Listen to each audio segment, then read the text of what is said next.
Hello, welcome to another episode of Fast Food Films, starring our fast food film Keith. I think you were trying to say the word fanatic there, weren't you? Yes, definitely fanatic. Yes. Do you want to go again? That's fine. And this week we'll be talking about This episode, I forget myself. A different podcast. This week we'll be talking about National Treasure, a 2004 film starring Nicolas Cage again. Historian races to find a legendary Templar treasure before a team of mercenaries.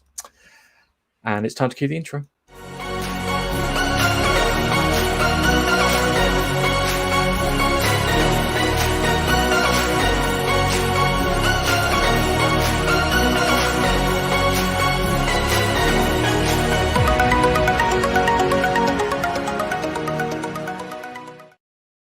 It's not fair.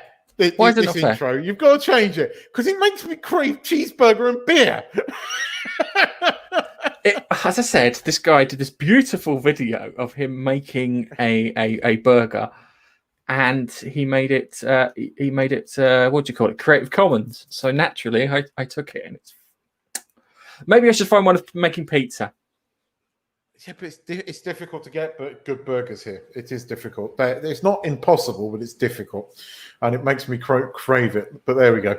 Anyway, so yes, today we are doing National Treasure. Look, I don't have a Nick Cage thing. He just keeps turning up in these bloody movies. It's not. I do not. I promise you. Next episodes, it is not a Nick Cage movie. In fact, it's probably one of the most cheesy ones that we're going to be doing, but I won't. I don't think it's cheesy. Oh, it's proper cheesy. Based on a Philip K. Dick novel. Yes, but it's cheesy. It's got sci-fi pedigree, my friend. Yes, go and watch it, though. Anyway, it's cheesy. Let's talk about National Treasure. Yes, I love this film. And I shouldn't that's do. It. Yes. It's a bit silly. It tries. Sorry, America. I'm not meaning to be insulting, but it does try to give a sense of that America has more history than it kind of does. But it's fun, and it's one that you can watch with the kids. It's a good family movie, and there's a lot to enjoy about this movie from the opening scene. I remember seeing it at the cinema. Can't remember why. Because it wasn't like, oh, I'm going to go and see National Treasure. I think it was one of those, you turned up to the cinema and this was what was on. And I remember going in kind of being, and then coming out of the cinema and going, that was really fun. That was really, really good fun. I wasn't expecting how much fun it was. And Nick Cage is great in this film. Again, he's often criticized for his overacting, but he's genuinely pretty good in this. He is a likable character, as is Riley, his sidekick, and what's her face, Diane Kruger as the bit of eye candy, who is actually more of a rounded character than kind of these movies have done before, if you know what I mean. So, okay. But yes, the opening scene. I think what you wanted to turn around and say when you said that America has less history than it makes out, I think you meant to say it has less ancient history. That's what I meant. Yes. Yes. Sorry, because the way you made it sound like it's like kind of. No, I don't want to make English turned up on the beach. It's trying to do. Claimed it. Revolution. America just happened. It's trying to do a Da Vinci Code thing, and whereas Da Vinci Code is steeped in history, they try to do that in this movie, and America is a relatively young country, so there is only so much history that you can cover. But what it does do is that it's a very sort of nationalistic movie, and America is great, but actually for people outside of America, this taught you a bit about American history that you might not have known. So, and there's lots of interesting things around this movie. And a lot of people think, oh, everything in this movie is bullshit. I've heard a lot of British people say, and it's not. That's what. And I had a lot of fun researching this one, because there's lots of stuff that I wasn't aware of, and it's quite cool. There's some interesting facts on this week around this movie. So, but I mean, the opening scene is great because you've got Christopher Plummer, of proper old school English, actor, and who was obviously his best and most famous role wasn't The Sound of Music. It was what was his name? General, what was it? Star Trek 6. He was. Come on, what was his name in Star Trek 6? The ambassador, the Klingon ambassador. He was the general. Christopher Plummer, sorry. I was thinking of. You haven't heard Shakespeare. I was thinking of David Warner. No, so it's Christopher Plummer. It plays the John Voight's father. So he's like senior Gates at the beginning of the movie, because this is where he ropes in the son and knights Benjamin Gates. More importantly, which is Nick Cage's game. More importantly, he played Chang. That was the guy. General Chang. Yes. Because he came up with one of the best phrases ever in any sci-fi movie. You have never experienced Shakespeare until you've heard it in its original Klingon. It's a fucking brilliant line. But yeah, no, I mean, immediately you've got Christopher Plummer there, and it adds a bit of class. It just does. It's Canadian, by the way. Is he? Yes, I did not know that. He's been in BBC stuff, though. He has been in BBC stuff. Yes. That might be where you're getting the I think he sounded quite English in Sound of Music. Well, I might have put. He was senior Von Trapp in Sound of Music. Anyway, so Christopher Plummer talks about the legend, the legend, basically the Templar's treasure, and the legend of it, and he goes into like there's masonry signs on dollar bills and blah blah blah, and you get a bit of the history immediately, and then he knights a son. Interestingly, this is an interesting fact, but we will talk about it now. He plays the father of John Voight, who plays the father of Nick Cage. So, but Christopher Plummer is only 9 years older than John Voight. Crikey. Genuinely. As of now, Christopher Plummer is 90, which I can't get over, and wow. John Voight is 81.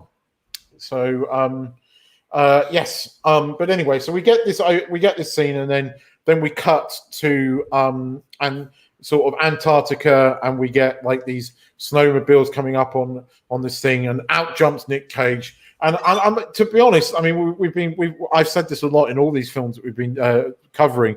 I swear to God, he has it in his contract that he has cool names, but actually, this is probably. I mean, people call him Ben for most of the movie. I mean, his name is Benjamin Franklin after two of the founding fathers, but it is probably the most normal name out of all of his characters we've covered so far. But anyway, Ben turns up, and then up jumps Sean Bean. Of course, who doesn't love a movie with Sean Bean? And ladies and gentlemen, fun fact for you, and spoiler if you have not seen this film, I think this is the only place that I have never seen Sean Bean die, other than Sharp. Yes. That's what I remember this film for, is Sean Bean didn't have a dramatic death. He does not die in this film. Anyway, we start off with Nick Cage's character Ben digging around the snow and ice, and then he suddenly comes on this rather amazingly lucky find of finding the ship's bell that he was looking for, and with just minimum effort brushing away of the ice, it gives the name of the ship. Bear in mind, you've got this big fucking ship in the ice, and you happen to strike, the first place you strike is the ship's name. Several seconds later, they completely manage to uncover the ship, and we go onto this ship where Sean Bean, and we find out very quickly that the treasure is not there, and that it's another clue. At this point, Sean Bean is quite upset about the fact of this, and then basically, cut a long story short, argument ensues. Sean Bean becomes nasty, tries to kill our two heroes, which is Ben and Riley, and because Ben is a clever little bugger, they get out of that, but Sean Bean doesn't know that, and that's that, and they've got the clue. And anyway, then we cut to back into, where are we? I think in sort of around Washington. And Ben very quickly realizes that there is a treasure map on the back of the Declaration of Independence and that he has to steal it. Which is, again, I have to steal the Declaration of Independence. Riley tries to talk him out of it. Meanwhile, there's a scene where we meet the fabulously beautiful doctor, and I can't remember her name, Abigail, and there's immediate sparks, chemistry between her and Nick Cage, which actually there is. And then we get the first sort of heist of the movie where basically Ben tries to get the Declaration of Independence. He goes into this party and he sort of like makes, dodo eyes at Abigail, who happens to be there. He then leaves her and goes and gets the Declaration of Independence. But just as he's running out the door with it, Sean Bean's character turns up and tries to take it, but Ben luckily uses the Declaration of Independence and it's casting as a shield, jumps into the lift, somehow between going up a couple of floors manages to get 150 million bolts out of this damn thing, and get the Declaration of Independence out. And anyway, he makes his escape. Meanwhile, Blondie woman who, just doesn't know when to leave things alone, realizes that he's nicking the fucking thing, and she comes out and immediately gets kidnapped by Sean Bean's character, Ian Howe. That's it.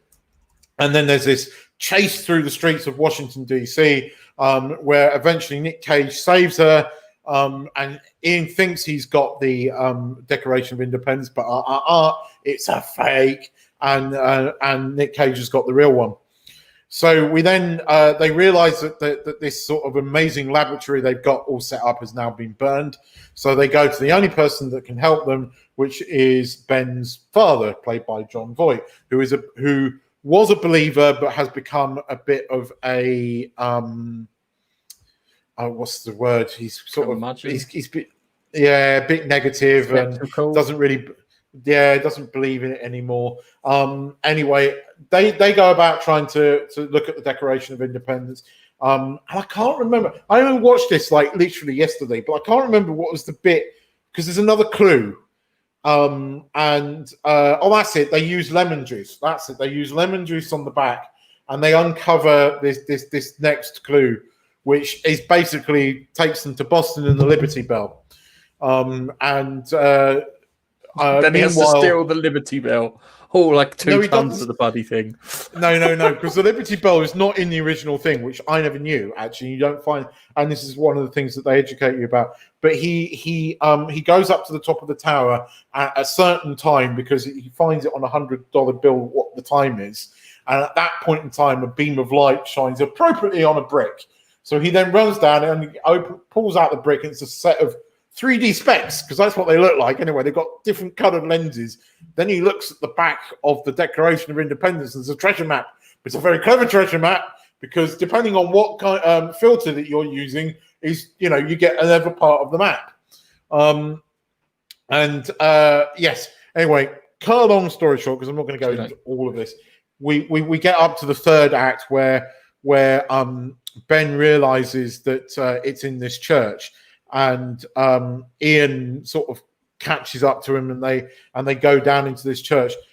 Meanwhile, I've kind of left a bit out of this, where we have Harvey Keitel's character, who is a sort of, I think he's an FBI cop. I can't remember if he's FBI or the police, but Harvey Keitel plays this cop effectively, who just so happens to be a member of the Knights Templar and a Mason, I think.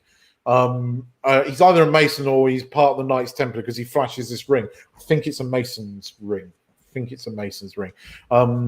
But anyway, they obviously want to protect this treasure, and there's not sort of masonry stuff involved in this, because the Masonry legend would have it that the Masons were born out of the Knights Templar. That's by the way, where it does take a bit of liberty with history. There is no direct evidence to connect the Masons to the Knights Templar. But anyway, for the purposes of this film, I was going to say the Knights Templar all got wiped out, didn't they, on Friday the 13th, and that's why Friday the 13th is bad. Yes, That's correct. But this movie would have you believe that the the Freemasons were born out of that, and designed Washington D.C. all around this treasure and everything, which is a bit far fetched. But the treasure itself, which I'll come back to, it is based on some fact. But we'll come back to that in a minute. But yes, anyway, so Harvey Keitel realizes that Ben's got the Declaration of Independence, and Ben tells him, "I will give it back. I'm only borrowing it to keep it safe." Blah blah blah blah blah. Anyway, they all converge on this church, and Ian realizes, and they go down into the sort of the catacombs of this church, and very Indiana Jones. We go down this wooden rickety path, and of course a couple of bad guys get killed by falling off the rickety wood, and then when they get down into this room, and at which point there's no treasure, and Ian nearly wants to kill him, but he then realizes that Nick Cage has been taking this a bit too easily, and he goes, "Oh, you know where the treasure is. There's another clue." He goes, "I know where the treasure is," and he tells him this. And Ian leaves them down in his catacombs with no way of getting out. So, he leaves them down there to starve and die, basically, because he's a lovely kind of guy. But, Nick Cage just said, "I just said that to get rid of them. There is no treasure." And, his father and his now, hot blonde girlfriend are, sort of comforting him. But he realizes that the pipe that he had on the what he found right at the beginning on the ship is a clue in itself, and he sticks it in this sort of key thing and turns it. There's a secret door, and it comes back, and there is this big room full of fucking treasure. And then they get the sort of burning sort of torch, and he lights it, and then it goes down, and just this room full of all this ancient treasure with Egyptian artifacts and all kinds of things. And the movie ends where again, Harvey Keitel sort of comes in. He goes, "So you found the treasure then?" "Yes, I'm going to get with Bert because Ben's a decent guy. This belongs to the people. It doesn't belong to me. I'm giving it to the people because he's that kind of guy." But he goes, "If you want to get the Declaration of Independence back and blah blah blah, this guy's at this church. I tricked him," and that's where Sean Bean's character gets caught, not killed, just caught. So he's carted off to jail, and then it turns out that they were offered 10% of the treasure, and he turned it down for a measly 1%. It turns out that a measly 1% was something like $50 million each, because the treasure was worth $50 billion, and he got 1% of it. So between them, they got 100 million. Him and Riley got 100 million because he happens to buy the house of one of the founding fathers, which is what you see at the end of the movie. And there's Riley driving in his Ferrari, and then the movie ends. Now, I probably haven't done it a lot of justice, but genuinely, it's a really good yarn, and it's a really good sort of treasure hunting thing. It's got a bit of treasure hunting in it. It's got a bit of sort of heist movie in it. The chemistry between the sort of four main characters is great. The relationship between him and his father sort of develops, and the good thing is it's a family movie, so your kids can watch it, and there's stuff there for everyone, and that's why I like this movie. Riley, I think is a great character, even though he couldn't hack into a potato, let alone a bloody FBI. But that's because it's Hollywood hacking, which is always. It always involves typing. Yes. I find that it's always typing. It's not. No, hang on a second. We're just gonna wait. There you go. Just pull the USB out and run off with information. Magically hacked into all the cameras. Yeah. I've only seen it seems to make sense with hacking is when they do you can see them just copying and pasting files into things, and that's as close to hacking as they ever fucking get. Although there is some interesting facts around the hacking bit that he does when they're trying to steal the Declaration of Independence, which I will get into in my fun facts. But anyway, okay. I'll give you a couple of... Before you get into your fun facts... No, I wanted to go over the budget and directors first. So this was made for 100 million, which was quite a large budget back in 2004. But it did incredibly well. Worldwide, it grossed 347 million, which was far better than the studio expected. They thought it would do very well domestically in the States, but they didn't think it would do as well as it did internationally because it was quite a sort of nationalistic film. It was all about American history and American treasure. But this film did surprisingly well abroad. So, yes, it did very well because there was no sequel planned. This wasn't meant to be a thing. Now, the director is a guy called John Turteltaub, and he directed another film. In fact, he directed The Meg recently, which is not very good. But he did direct a couple of things that were one of them. If I said, "Feel the rhythm, feel the rhyme," come on, I have no idea what you're talking about. Feel the rhythm, feel the rhyme. It's bobsleighing time. Are you seriously telling me you've never seen Cool Runnings? No, I've seen Cool Runnings, but I didn't know who directed that. This guy. He didn't direct. He directed Cool Runnings. He did. Look at his thing. He directed Cool Runnings. I'm looking at it. I can't see Cool Runnings. Cool Runnings is in there. I can see. Oh, hang on. Maybe it's because I'm not looking at his director's tab. Oh yeah, actually the Three Ninja Kids. Sorry, I was looking at his producer tab. I was like, did you see his TV thing? Because he directed a few episodes of Jericho. Yes, with that post of and Harper's Island as well, which is that Harper's Island. Have you ever watched Harper's Island? Yes, of course I've watched one of the greatest TV shows ever, and I wish they'd do another Harper's Island, but not Harper's Island, as in the same setup where the cast don't know who the murderer is, and it kind of develops over the course of the series. Because I knew you liked Harper's Island, so I made a note that he had directed. I wanted to talk about before you got onto facts. I didn't know you were going to go onto the box office stuff because I wanted to stay on the story stuff. Is that, but National Treasure is kind of the template for Uncharted. Yes, it is. You're right. Yes, it is. With a few tweaks here and there. So yeah, it's because you play the Uncharted games, which are fantastic storyline wise, and I've literally just gone through all three recently. And it is amazing. You watch them leaping graphics for each version. It is the kind of template for that. Apart from in Uncharted, they go international. But I suppose that would have been the sequel that instead of National Treasure, I would have done International Treasure as the sequel. Well, it was confirmed because obviously this got a sequel, which it was okay. The sequel is fun. It's not as good as obviously the first one. Helen Mirren is in this one doing a god-awful American accent. But it's still a lot of fun. Ed Harris plays the kind of bad guy who is a more three-dimensional bad guy than Sean Bean's character was. There are good sides to Ed Harris, and he kind of redeems himself at the end. So Ed Harris's bad guy was a bit more interesting, I have to say. But they are doing a third one. A third one has been announced. It's been long running. The rumor is it's to do with page 47 of the president's book. And Obama obviously liked this movie because very early on when he became president, he made quite a few jokes relating to the president's book. Somebody actually asked him, "Is there a president's book?" So he goes, "If I confirmed that, I would have to kill you," which made me laugh. Which is a line from the book, from the film as well. But we are getting a third one, which is rumored to be around page 47 because we never knew what was on page 47. But not only that, we're also these days, because everything now gets this, we're getting a Disney Plus series as well, which is going to feature rumoredly a younger cast. So it could be their kids. Okay.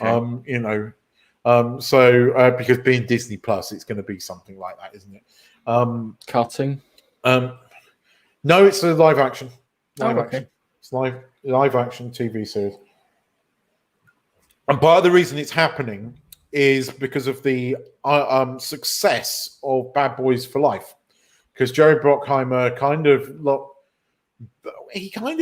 people stopped talking to him, didn't he? Poor old Jerry. He sort of the latter sort of the 20 teens weren't a very good time for him. But he finally got Bad Boys made, and nobody thought it was going to do very well, and it made 400 and something million at the box office. And then we closed down. So Yes. it would have made more because I was going to go and see that, and then we had lockdown. It made a hell of a lot of money, and so much so that they're doing another one. But it was far more successful than anyone thought it was. So Jerry Bruckheimer is suddenly Mr. Hollywood again, and people want to talk to him. So he's finally getting his National Treasure 3 made, because when they made the sequel, they planned for another one after that, which was this Page 4. Whether now because of the length of time it will be that, I don't know, because whereas the actress that plays Abigail still looks stunning even now, she doesn't look a bit older. Really, she does not look 13 years older. Unfortunately for poor old Nick Cage, he does look a tad bit older, and he's dyeing his beard now, which really looks I'll be honest with you, quite a lot of the films that we've gone through have been Jerry Bruckheimer films. Yes, I know. The Rock and Con Air and National Treasure and Gone in 60 Seconds. Yes. So we have covered quite a few. He is the king. He's kind of the producer king of fast food films. But he didn't do very well in the teens. He didn't really have many hits. But Bad Boys was a massive hit for him. And it is quite good. It's better than the second one. Still not as good as the first one, but you're never going to get better than that first one. I mean, the opening scene of Bad Boys is still makes me fucking piss myself laughing.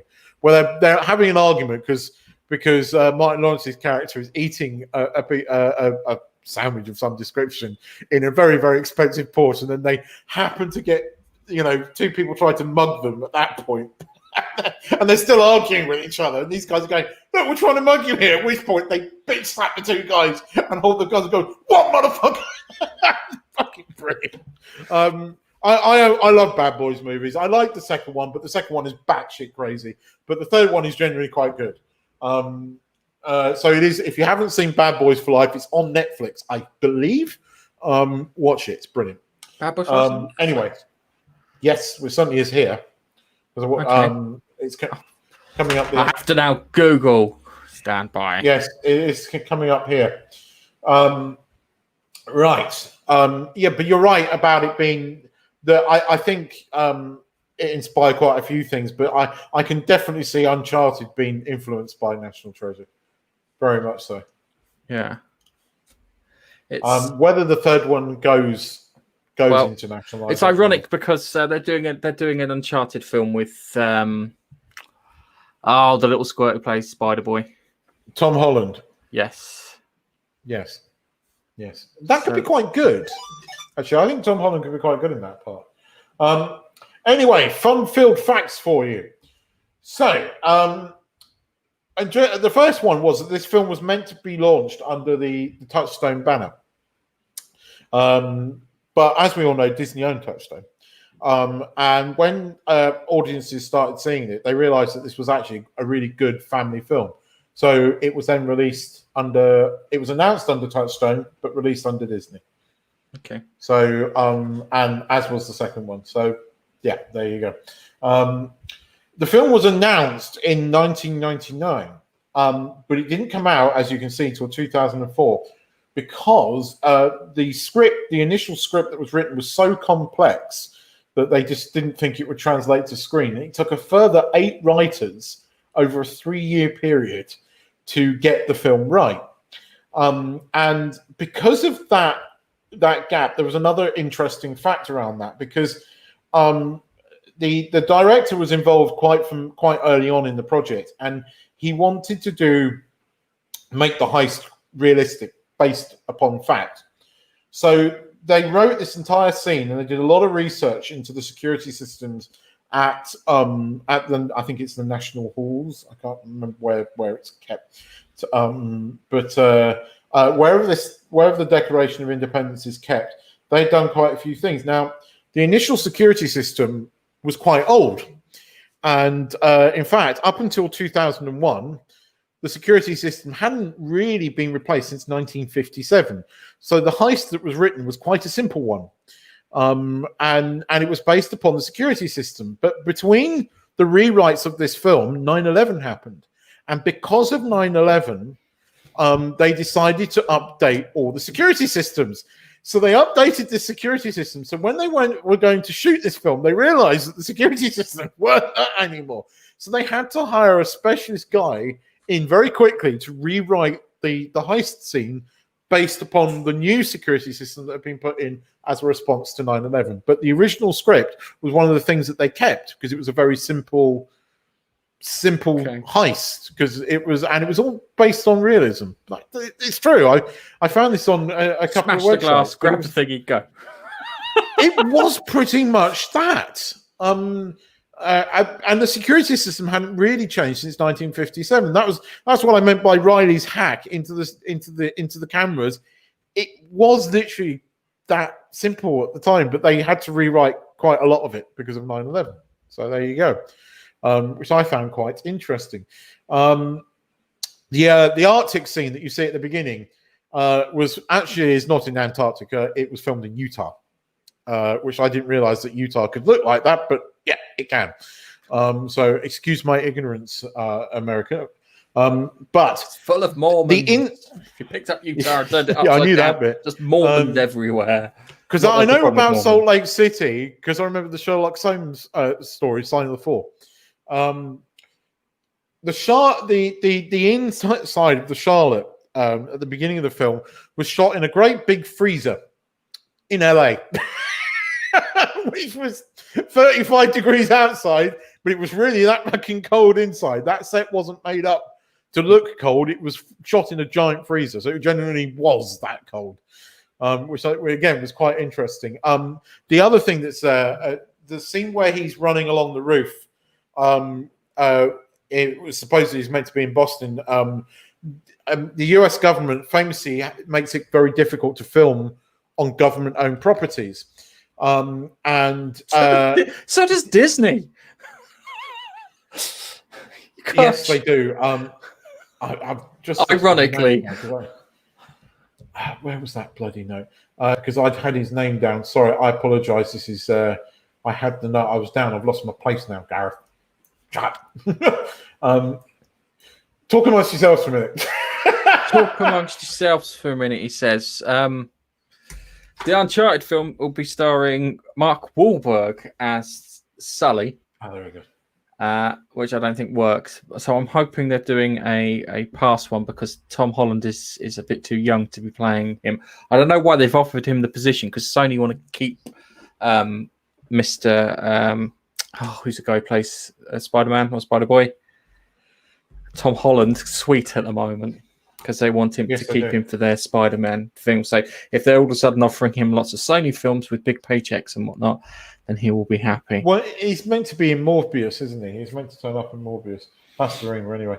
Right, yes. So, I needed to find the. So when he runs along the roof, that is not the actual building. It is a replica built by Walter Knotts of Knottsbury Farm fame, who has a replica built on his land in California. So they moved the entire production. They have like a big. I've seen it in person. I've been there. I can't remember. They had soapbox racing when I was there so long ago. That's where he runs along. And it's got a copy of the Liberty Bell in it too. Yes, it has. Yes. There you go. Shit. I can't remember the name of the thingy because I remember seeing it and my dad go, look, there's Liberty Bell. And I went, what the fuck's Liberty Bell? Sorry, Dad, I've got a clue. So you know history? No, I don't. World War II, we won. That was it. 1066 Hastings did car insurance after that. I admit that I don't know a lot about American history, and I learned a bit today when I was reading this, doing this. Diana Krug, and I mean, as we know, Nick Cage likes to do most of his own stunts. But interestingly, Diana Krug did a lot of her own stunts as well. And the bit where they're obviously in the car chase when they're in between the two vans, that really is them hanging out of the vans. It's not stunt doubles. She did most of her own stunts here, so much so that she actually injured herself and had to take a week off from filming because she buggered her arm up when she was doing all those hanging stunts. But that is actually her doing it. So, you know, I thought that was quite cool. Yes. Anyway, okay. Nick Cage. Funny enough, he seems to do this a lot. This is another film where Nick Cage didn't expect it to be the massive hit that it was. He seems constantly surprised that the movies he stars in are big hits. Well, he Because mustn't be. everyone. Well, hang on a second. I don't be rude or anything. He must be completely satisfied with his current film career then. Exactly. I mean, he didn't think this was going to be a hit. He said in an interview, didn't think this was going to be a hit. But he said the same about Con Air.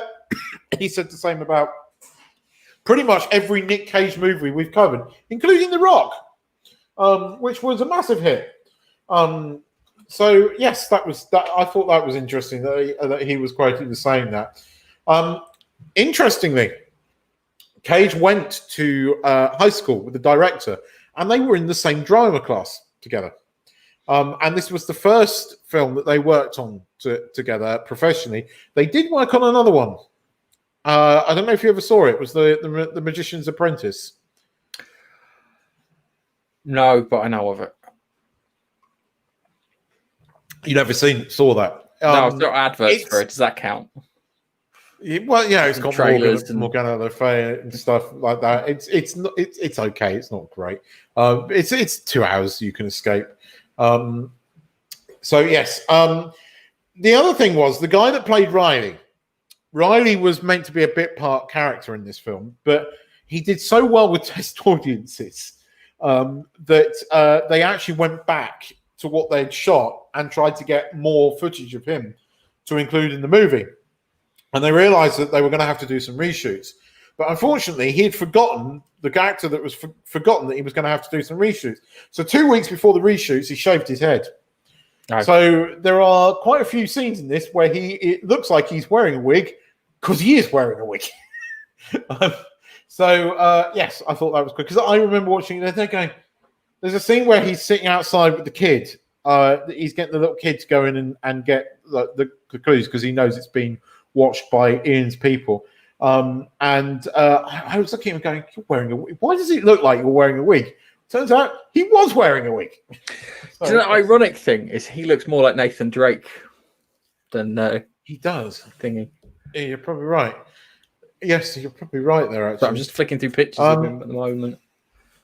Now, this is an interesting one. In the beginning, to get to the Liberty Bell, Gates finds a clue on the back of a $100 bill where he looks at the time on the clock and he sees that it's 2:22.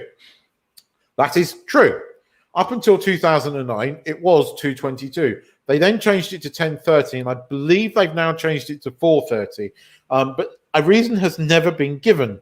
If you Google this, there are hundreds of thousands of conspiracies on there about this kind of thing. There's lots of conspiracies as to why the times are what they are on the $100 notes. But it is true that at the time of the film, it was 2:22 on the back of a $100 bill. Mm-hmm. Interestingly, because this is around Masonry, and it would have you believe that the founding fathers were Masons, only 9 of them have ever been confirmed to have been Masons. There's only 9 that they had evidence to prove that they were Masons. Doesn't mean there weren't more of them. There is some speculation that a further 4 of them were, but again, no evidence around that. But then you never really do know who a Mason is and who isn't, because it's a secret society. Yes, they did know that 9 of them were included. So there we go. And finally, the treasure. Now, this is interesting. There is some evidence to state that this treasure the treasure that's depicted in the film is far bigger, but there is some evidence, and some of it is myth and legend, but there is some evidence to say that the treasure in some form does exist. They knew that the types and them. There was quite a lot of evidence around to say that the Knights Templar were sitting on quite a lot of valuable items that had been taken from things, including Egyptian artifacts that have been found in the Valley of the Kings and things like that have never been seen by the public. There is some evidence to say that the Knights Templar were involved in getting some artifacts out of Egypt. and that kind of thing. And they believed that a lot of these artifacts were together in Europe, and they believe around some point in the 1700s that the items were gathered together and were smuggled out of Europe into Canada into an island just off the coast of Nova Scotia, and then later moved into the continental United States, which has never been discovered. But there could actually be a Knights Templars treasure somewhere in the United States that is not entirely made up for this film, which I found very interesting. There's quite a lot on the internet. There's a lot of conspiracies around it and stuff like that. But there is some more learned historians that do believe that there is some kind of trove somewhere of artifacts that the Knights Templar were sitting on, which were never discovered, that they knew were in the hands of the Knight Templars at some point in history, which I thought was very interesting. Okay. So whereas we did take the piss a bit at the beginning, there could be a treasure in America somewhere. All right, fair enough. Do you know where this treasure is and what the value is? I wish. I don't think it's going to be quite worth the $50 billion that it's worth in the film. But there is, as I said, there is some things to point at its existence, which I again found quite interesting. I mean, I was always a fan of the Indiana Jones films, and I love that kind of movies. I even quite like the Tomb Raider movies. They're silly. I was always. Hang on a second. The first two are definitely fast food films. Yes. Angelina Jolie plays like a female James Bond / Indiana Jones in that. Yes, and it's just, and she does it well. It's fun. It's and it's got Chris Barry in it as I love the bit where they break in. They break in, and as they break in, it's like, oh my god, we've got people breaking in. So it goes to the cupboard, takes out a shotgun, checks the shotgun, puts the gun, and whilst he's fighting in the background, puts the shotgun. Oh, and then he's like, oh, hang on a second, I need to put protection on. So he puts protection on, make sure he's got his slippers on. Comes outside, she's killed them all. Really good. I liked the Tomb Raider movies. I think they were given a hard time. Again, they entertain. And they provide great escapism, and they have a kind of Riley character in them as well, like a geeky hacker guy. Oh, I love the bit where he's taking the thing apart, and he's like a proper engineer and putting the things where they need to go back to, and he's doing it, and she just goes smash. There it is. That's what I want. That is that's something. That is something we have to talk about. I probably will have to cover the Tomb Raider. I mean, the remake was pretty good, but it was more in the vein of the video game, so it was a bit more of a serious film.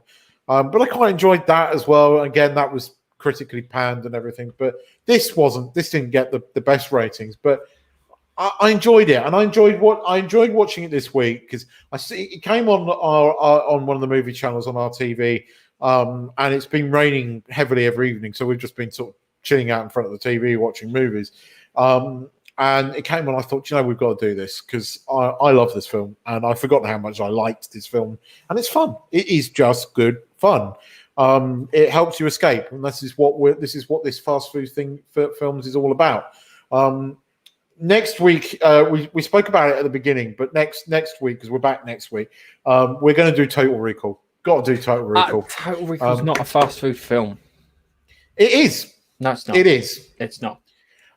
I would based argue on a story by Philip K. Dick is not a fast food film. I suggest that you go and watch it. I watched it recently. I watched it recently. I watched it with my son recently. I'll have you know. It's even with all the gore, because it's quite gory. It's not that gory.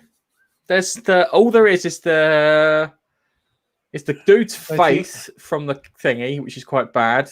Quarto, and then the bits where they get ejected out into the atmosphere. Yeah. But there's other bits where his arms are chopped off and stuff. Oh, that's a great. My son loved that bit because he hated that. He hated Richter, and he was like, "Yes." It's like three boobies. I don't think it's quite like RoboCop. You could argue that definitely argue that RoboCop is not a fast food film. But I think Total Recall is kind of because like good science fiction, it has an underlying theme, and the underlying theme is: are your memories? If your memories are false, did it happen? Because at the end, because the first thing you have to know, right? This is sorry to spoil the film after God knows how many years. It's all a dream. Yeah, it's all a dream, and you know it's a dream because when he's sitting in the chair and he's having the implant, it flashes up with a picture of the structures on Mars which heat up the glacier, which no one could have known unless it was part of the dream. Maybe we'll do a different one next week. And then because there's more to it, and then there's the bit where it's telling him to take the red pill. Yeah. And the question is when did the dream start? Did the dream start from the very beginning? Yeah, or did it start from the chair? But it is a dream, and it's funny because when they another thing, Arnie film with, and then when it's like Predator's got more in it than you think he's got in it. Oh no, I know that. No, I'd give you that. I wouldn't get that, but then it's not. Predator isn't just an Arnie film, whereas Total Recall is much more of an Arnie film with cheesy acting, cheesy fucking 80s suits, really, really bad sets at times with cardboard things and like those car taxis that they drive through. Oh, it's got Robert Picardo in as Johnny Cab. Yes, it has, and he's brilliant. Okay, we might change that. We'll argue about that one off air. Okay, we'll argue. Yes, we are definitely not doing a Nick Cage film next week. He is the king of fast food movies, in my opinion, but we can't do another Nick Cage film. He is featured in this far too much. I do not have a man crush on him, honestly. But I did like National Treasure, and I watched it the other day, and I thought, no, we've got to do this. So, yes, there you go. That was National Treasure 2004. If you have never seen it, you should watch it. We kind of told you, but there's more to it than we went through here. So, yes, good couple of hours thing. I don't know where it is available in the UK. I couldn't find it on the streaming. I think it's on Disney Plus now. Okay. All right. I'd just like to point out next week we will be doing Kick-Ass, starring Nicolas Cage. Okay. That is not a fast food movie. Kick-Ass is not a fast food movie. No. There's just a little bit. There's a bit more to Kick-Ass. Okay. All right. So, guys, thanks for watching. Yes. Thank you, and see you in the next one. Bye-bye.